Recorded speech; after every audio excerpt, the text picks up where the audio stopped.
30 days weight loss ఛాలెంజ్లో ఇదైతే day 5 రోజు అనమాట. ఎలా ఉన్నారు అందరూ? నేనైతే చాలా బాగున్నాను. డైలీ వీడియోస్ ఫాలో అవుతున్నారా లేదా కామెంట్ చేయండి. నాకైతే ఇంకా బాడీ పెయిన్స్ తగ్గలేదు అనమాట. అట్లే ఇంకా పెయిన్గా మజిల్స్ అన్ని బాగా పెయిన్ ఉంది. కానీ ఆ పెయిన్ కూడా భలే ఉందో తెలుసా. అంటే మనం ప్రాపర్గా వర్కౌట్ చేస్తే పెయిన్ వస్తుంది రావాల్సిన ప్లేస్లో. సో మనకి అదొక ఏమంటారు కన్ఫర్మేషన్ అనమాట, మనం కరెక్ట్గా చేస్తున్నాం అన్నట్టు. సో నేనైతే ఫ్రెష్ అప్ అయిపోయి జిమ్కి స్టార్ట్ అయిపోయాను. జిమ్లోకి వచ్చేసి ఇంకా వర్కౌట్ స్టార్ట్ చేశాను. ఈరోజు కొంచెం లేట్ అయింది రావడము. అంటే పెయిన్స్ ఉంది కదా, కాసేపు పడుకొని కొంచెం రెస్ట్ ఎక్కువ ఇచ్చి కొంచెం లేట్గానే వచ్చాను. 7 అయిపోయింది వచ్చేటప్పటికి.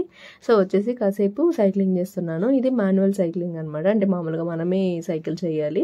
దీని తర్వాత ఇంకోటి ఎలక్ట్రికల్ సైకిల్ ఉంటుంది. అది వచ్చేసి ఇప్పుడు పని చేయట్లేదు.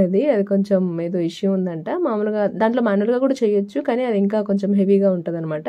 సో దాంట్లో కొద్దిసేపు సైక్లింగ్ చేసేసి తర్వాత ట్రెడ్మిల్లో వాకింగ్ స్టార్ట్ చేస్తున్నాను. ఈ వీడియో చూసే వాళ్ళలో ఎంతమంది మీరు ట్రెడ్మిల్లో వాకింగ్ చేస్తున్నారు, ఇంతకుముందు ఇప్పుడు చేస్తున్నారు అనేది కామెంట్ చేయండి. అయితే మీ ఎక్స్పీరియన్స్ మీకు ఎలా అనిపిస్తుంది ట్రెడ్మిల్లో వాకింగ్ చేస్తే అనేది కామెంట్ చేయండి. నాకైతే మాత్రం అస్సలు కంఫర్ట్గా ఉండదు. అంటే ఓకే, కానీ ఏమైనా మనం మామూలుగా మనం వాక్ చేయడం లాగా ఆ ఫీలింగ్ అస్సలు ఉండదు. ఇందులో ఏదో బిగుసుకుపోయినట్టు నాకైతే కొంచెం ఇబ్బందిగానే ఉంటుంది. కంప్లీట్ చేసేస్తా వాకింగ్, బట్ స్టిల్ ఫ్రీగా నడవలేము.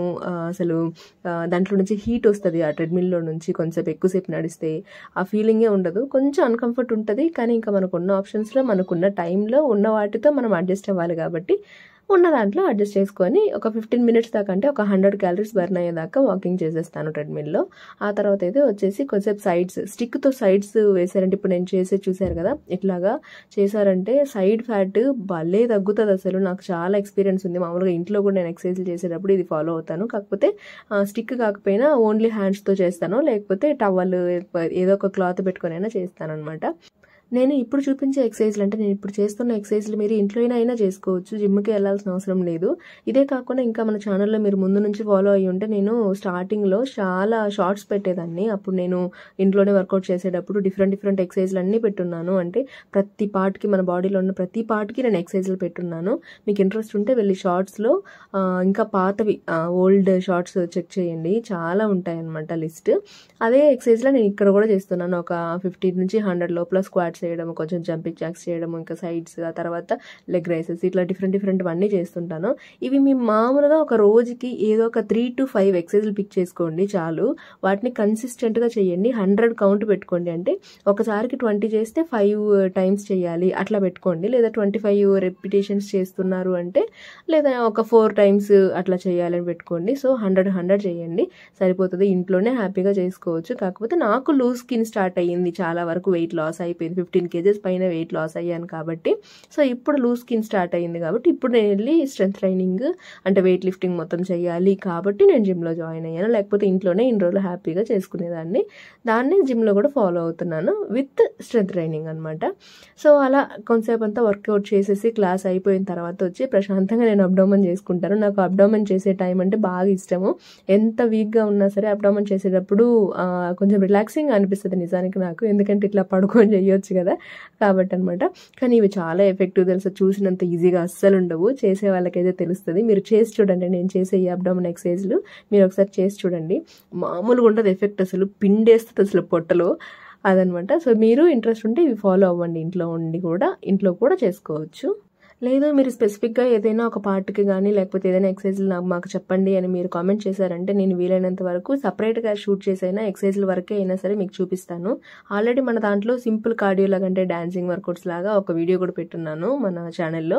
సో ఆ వీడియో కావాలంటే కూడా చెక్ చేయండి. మీరు దేని గురించి ఆలోచించకుండా జస్ట్ రఫ్గా ఒక 5 minutes అలా ఏదైనా వీడియో ప్లే చేసుకుంటూ ఎక్సర్సైజ్లు చేసుకోవాలనిపిస్తే ఆ వీడియో బాగా హెల్ప్ అవుతుంది అనమాట. సో మొత్తానికి నేనైతే క్లాస్ అంతా కంప్లీట్ చేసేసుకొని కొంచెం స్ట్రెచెస్ చేసేసి నాకు ఏమేమి ఎక్సర్సైజ్లు చేయాలనిపిస్తుందో అవన్నీ చేసేస్తాను అనమాట. ఎనర్జీ ఎంత ఉంటుందో అంతవరకు చేసేస్తాను.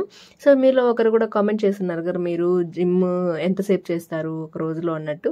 నేను mostly minimum 1 hour, maximum 2 hours ఉంటుంది అనమాట. 2 hours కంటే ఎక్కువ ఏం పట్టదు, 2 hours. కానీ ఖచ్చితంగా ఇంచుమించు 2 hours అయితే ప్రతిరోజు చేస్తాను. అంటే ఎందుకంటే నేను స్టార్ట్ చేసి అన్ని చేసుకుంటూ లైన్గా వచ్చి లాస్ట్కి వచ్చేటప్పటికి 2 hours అయిపోతుంది ఈజీగా. అది అంటే బ్రేక్స్తో పాటు అన్ని కలిపి. బ్రేక్స్ అంటే నేను హెవీ బ్రేక్స్ ఏం తీసుకోను. మీరు చూసింటే వీడియోలో కూడా నేను వీలైనంత వరకు ఎక్సర్సైజ్కి మధ్యలో మనం కొంచెం రెస్ట్ తీసుకుంటాం కదా, ఆ రెస్ట్ కూడా నేను వాకింగ్ చేస్తూనే ఉంటాను అనమాట. సో అది మరి ఇంటికి వచ్చేప్పటికి బాగా లేట్ అయింది. అంటే కొంచెం లేట్గా వెళ్ళాను జిమ్కి, 7కి ఏమో వెళ్ళాను. అయితే ఇంకా 9కి వచ్చామన్నమాట జిమ్ నుంచి. ఇంటికి వచ్చి ఫ్రెష్ అప్ అయిపోయి కొంచెం డీటాక్స్ డ్రింక్ ప్రిపేర్ చేసుకొని తాగేస్తున్నాను. అయితే మీకు ఒక చిన్న టిప్ కూడా చెప్పాలనిపించింది నాకు. ఏంటంటే వర్కౌట్స్ చేసేవాళ్ళు, అది హోమ్ వర్కౌట్స్ అయినా సరే, జిమ్కి వెళ్ళినా సరే, లేదా వాకింగ్ అయినా సరే, ఏది చేసినా అంటే మనకి స్వెట్టింగ్ వచ్చేటట్టు, చెమటలు పట్టేటట్టు ఏ యాక్టివిటీ చేసినా సరే మీకు ఖచ్చితంగా గుర్తుండాల్సిన ఒక పాయింట్ ఏంటంటే, మనం చెమట పడితే మనం మోస్ట్లీ స్నానం మాత్రమే చేస్తాము. చాలా మందికి తెలియని విషయం ఏంటంటే హెయిర్ కూడా మనం వాష్ చేయాలి. అంటే మనం ఒంటికి చెమట పడుతుంది కదా అని బాడీ మొత్తానికి వాష్ చేస్తాం, కానీ హెయిర్ని అలా మర్చిపోతాము, వదిలేస్తుంటాము. కాబట్టి స్పెసిఫిక్గా అంటే చెమటలు పట్టేటట్టు యాక్టివిటీ చేసే ఎవరైనా సరే ఫ్రీక్వెంట్గా హెయిర్ వాష్ చేయడం అనేది ఒక హ్యాబిట్ చేసుకోండి. ఎందుకంటే అది మీరు రెగ్యులర్ చేశారు అంటే హెయిర్ ఫాల్ ఖచ్చితంగా అవుతుంది. అది నేను బల్ల గుద్ది చెప్పగలను. కాబట్టి మీరు 2 days once 3 days once అలా ఎలా మీరు చూసుకుంటే మీకు ఎంత మాత్రం ఆ హెయిర్ హెల్దీగా ఉంది, ఎంత మాత్రం ఓకే అని చూసుకొని మీరు ఖచ్చితంగా హెయిర్ వాష్, హెయిర్ కేర్ కూడా తీసుకోండి. నేనైతే నాకు ఈరోజు ఎక్కువ చెమట పట్టింది అనిపించిందంటే ఇంకా వెంటనే వాష్ చేసేస్తాను. ప్రతిసారి షాంపూ వేయాల్సిన అవసరం కూడా లేదు. రఫ్గా అయినా వాటర్ వేసి వాష్ చేసేసుకోవచ్చు, అంటిల్ అన్లెస్ మరీ జిడ్డుగా ఉంటే తప్ప. సో అది మరి ఒక టిప్, ఖచ్చితంగా గుర్తుపెట్టుకుని అది కూడా ఫాలో అవ్వండి. ఇంకొకరు మన సబ్స్క్రైబర్ కామెంట్ చేస్తున్నారు, సిస్టర్ మీరు ఈ డ్రై నట్స్ అన్ని సోక్ చేసి అంటే నానబెట్టి ఆ వాటర్ని అలానే వేసుకుంటున్నారు కదా, నేను ఏదో వీడియోలో చూశాను, అలా వేసుకోకూడదు కదా అన్నట్టు అన్నారనమాట. అయితే ఇంతకుముందు నేను కూడా ఆ నట్స్ నానబెట్టిన వాటర్ని పడేసేదాన్ని. కానీ నేను రీసెంట్గా కొన్ని వీడియోస్లో చూసి అండ్ కొన్ని వ్లాగ్స్లో చదివింది ఏంటంటే, ఆ వాటర్లోకి మనం సోక్ చేసినప్పుడు ఈ బాదం కానీ వీటన్నిటిలో ఉన్న న్యూట్రియంట్స్ అన్నీ ఆ వాటర్లోకి బాగా అబ్జర్వ్ అవుతాయంట. కాబట్టి అది కూడా వేస్ట్ చేయకుండా తీసుకోవడం చాలా మంచిది. అది తీసుకోవడం వల్ల నష్టమేమీ లేదు అని ఒక డాక్టర్ వీడియోలో చూశాను. కాబట్టి నేనైతే అది కలిపి ప్రిపేర్ చేసుకుంటున్నాను డ్రై ఫ్రూట్ జ్యూస్ అనేది. ఇంకొక క్వశ్చన్ ఏం అడిగారంటే, ఏబీసీ జ్యూస్ని మీరు వడకట్టేస్తున్నారని అడిగారు. అఫ్ కోర్స్ అండి, ఏబీసీ జ్యూస్ అంటే ఆమ్లా, బీట్రూట్, క్యారెట్ ఈ మూడింటిని కలిపి జ్యూస్ చేసుకునేటప్పుడు ఆ మిగిలిన పిప్పిని మనం ఖచ్చితంగా తీసేయాల్సి వస్తుంది. ఎందుకంటే పిప్పితో పాటు తాగడం అంత ఈజీ కాదు. అది కొంచెం ఏమంటారు ఇరిటేటింగ్గానే ఉంటుంది, గొంతులో గరుగ్గా అట్లా ఉంటుంది అనమాట. కాకపోతే వీలైనన్ని రోజులు నేనేం చేస్తానంటే ఆ పిప్పిని పడేయకుండా మన చపాతీ అంటే డిన్నర్కి చపాతీ ప్రిపేర్ చేసుకునే పని అయితే ఆ చపాతీలోకి ఆ పిప్పిని కలిపేసి చపాతీ చేసుకుంటాను. బీట్రూట్ చపాతీ మామూలుగా మనం చేసుకుంటాం కదా, అలాగే జస్ట్ ఏం లేదు, మామూలుగా మనం చపాతీ పిండి ఎలా కలుపుతామో అలాగే, కాకపోతే అందులోకి ఈ పిప్పిని వేసేస్తాము. సో దట్ మనకి అది వేస్ట్ అవ్వకుండా అందులో ఉన్న న్యూట్రియంట్స్ అన్ని మనం అబ్జర్వ్ చేసుకున్న వాళ్ళం అవుతాము. అంతేగాని పిప్పితో పాటు జ్యూస్ తాగడం అనేది కష్టమే అండి. కాబట్టి వీలైనంత వరకు దాన్ని రీయూజ్ చేయడానికి ట్రై చేస్తాను. అయితే ఈ మధ్య ఒకవేళ చపాతీ చేసుకోకపోతే ఆ పిప్పితో ఏమైనా స్నాక్స్ చేయొచ్చా అనేది చూస్తున్నాను నేను. అంటే చేద్దామని అనుకున్నాను. సో ఏమైనా యూట్యూబ్లో కానీ లేకపోతే ఎక్కడైనా రిసోర్స్ చూసి ఒకవేళ ఏమైనా మంచిగా కుదిరితే మీకు కూడా ఖచ్చితంగా రికార్డ్ చేసి మన డైలీ వీడియోస్ వస్తుంటాయి కదా, అందులోనే చూపిస్తాను. సో మిస్ అవ్వకుండా చేసేయండి.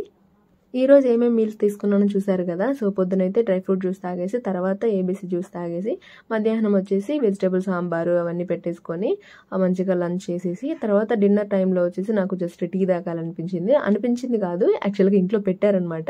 ఇంకా దాన్నే నేను డిన్నర్ టైంలో 4:30కి అంతా తాగేసి దాంతో డిన్నర్ కంప్లీట్ చేసుకున్నాను. ఇంకా నెక్స్ట్ డే 10:30కి మాత్రమే నా ఫుడ్. ఈ మధ్యలో వాటర్ మాత్రమే తాగుతాను. సో అదే మరి డే 5 వీడియో ఎలా అనిపించింది, మీకు ఏమైనా డౌట్స్ ఉంటే కామెంట్ చేయండి. డే 6 వీడియోలో మాట్లాడతాను. Until then, bye, take care.